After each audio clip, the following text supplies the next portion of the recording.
When we talk about Christ consciousness, we aren't just talking about Jesus of Nazareth as a historical figure.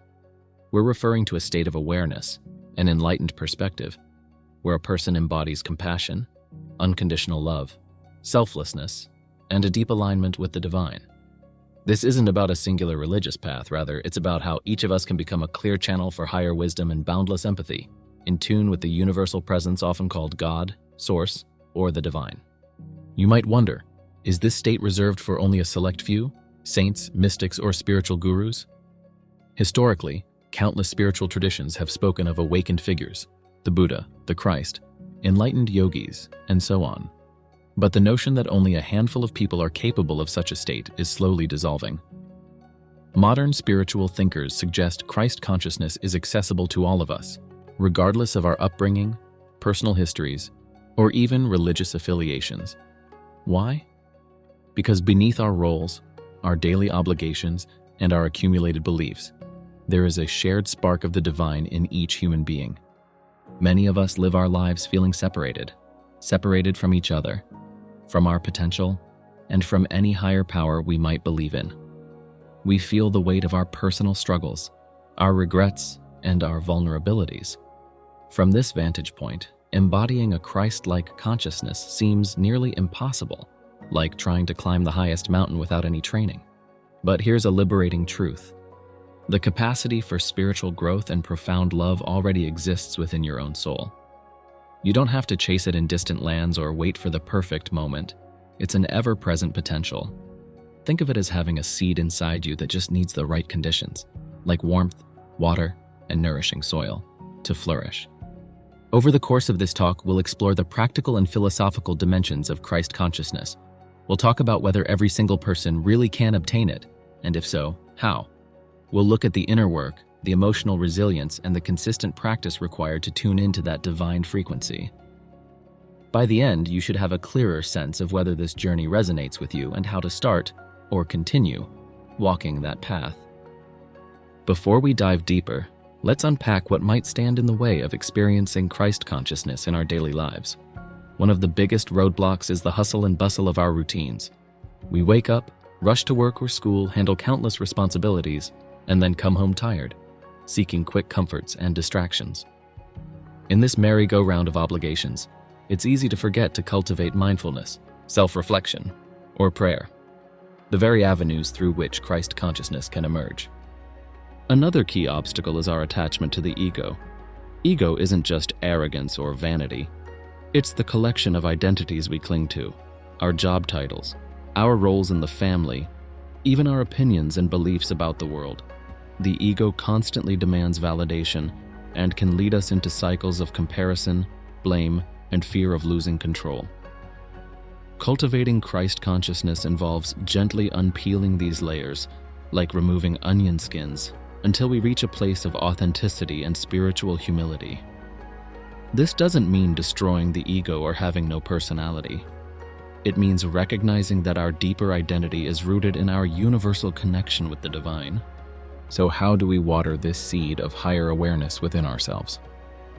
One powerful method is meditation or contemplative prayer.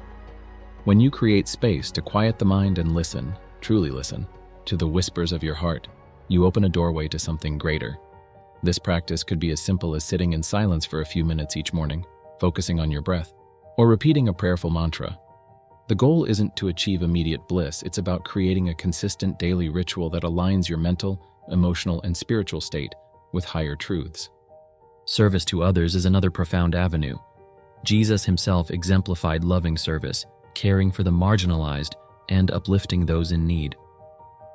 When you devote time and energy to serving others, offering kindness without expectation of reward, you are literally practicing Christ consciousness in action. It can be as simple as listening compassionately to a friend or helping a stranger. Over time, these small acts of empathy accumulate, reshaping your heart to be more expansive, inclusive, and forgiving. Through service, you begin to see the spark of divinity in others, which mirrors your own. Lastly, grounding yourself in gratitude is a simple yet powerful practice. By noticing all the blessings in your life, both big and small, you begin to shift from a consciousness of lack or worry to one of abundance and trust. In that trust, Christ consciousness finds its home. Now that we've looked at some ways to cultivate Christ consciousness, we need to address the big question. Is this genuinely available to everyone? The short answer is yes, but with a crucial caveat. It's a personal journey requiring openness, dedication, and the willingness to step outside your comfort zone. Spiritual awakening doesn't tend to happen overnight. It's a process, often with challenges that test your resolve.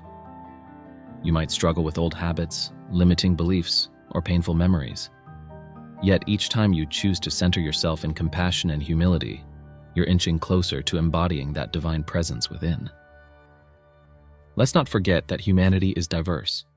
Some might find Christ consciousness through Christian mysticism, some through Eastern philosophies, and others through entirely secular paths grounded in ethics and community service. We're all wired a bit differently, but the underlying thread, unconditional love, unity, forgiveness, resonates across cultures and belief systems. Our shared humanity suggests that if one person can awaken compassion on this level, so can the rest of us. It might look different from person to person, but the essence remains the same. A transformative shift from ego-driven existence to love-driven existence. In practical terms, perhaps the best way to approach this pursuit is with balance. On one side, we have the internal practices, meditation, prayer, journaling, self-reflection. On the other, we have outward expressions, service, kindness, and forgiveness in daily life. Neither alone is sufficient. Only when you harmonize your inner spiritual life with tangible, outward actions do you create a lifestyle that invites higher consciousness to flow naturally. It's a bit like learning an instrument.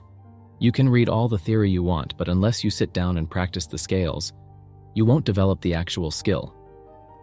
Similarly, you can read about love and compassion all day, but if you don't practice them when it counts, during conflict, stress, or daily interactions, you'll never fully integrate that wisdom.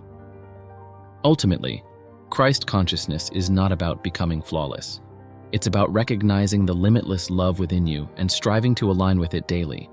Every human being has this spark. Every person can nurture it. Will you stumble? Absolutely. But every moment is another chance to return to love. In choosing compassion over judgment, forgiveness over resentment, and unity over division, you become a living vessel for something profoundly sacred. That's the heart of Christ consciousness, and it awaits any who answer its call.